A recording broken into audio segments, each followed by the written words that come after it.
C'est cette coupure du ruban, symbole de l'ouverture officielle du bureau régional du CER d'Otola, le Centre international de recherche et de documentation sur les traditions et langues africaines, un bureau pour l'Afrique de l'Est et australe. Cette dernière a été suivie d'une visite guidée pour se rendre compte des services que va offrir ce bureau. Le secrétaire exécutif du CER d'Otola, professeur Charles Binam Bikoy, a remercié le gouvernement du Burundi pour avoir mis ce bureau à la disposition du Centre international de recherche et de documentation sur les traditions et les langues africaines. Un témoignage éloquent de l'engagement du Burundi dans la promotion de la recherche culturelle en vue d'asseoir un développement durable de l'Afrique.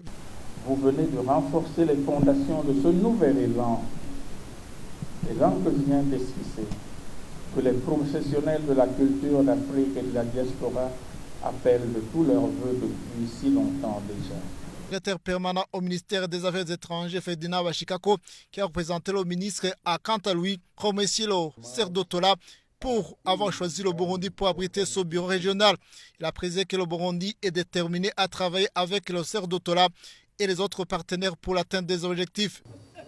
Le gouvernement du Burundi, en collaboration avec tous ses partenaires, ne ménagera aucun effort pour renforcer davantage cette coopération et atteindre les objectifs que nous nous sommes fixés pour la réussite et le rayonnement effectif du CER d'Otola au Burundi, en Afrique et partout ailleurs dans le monde, en vue de contribuer à un développement durable de nos peuples respectifs.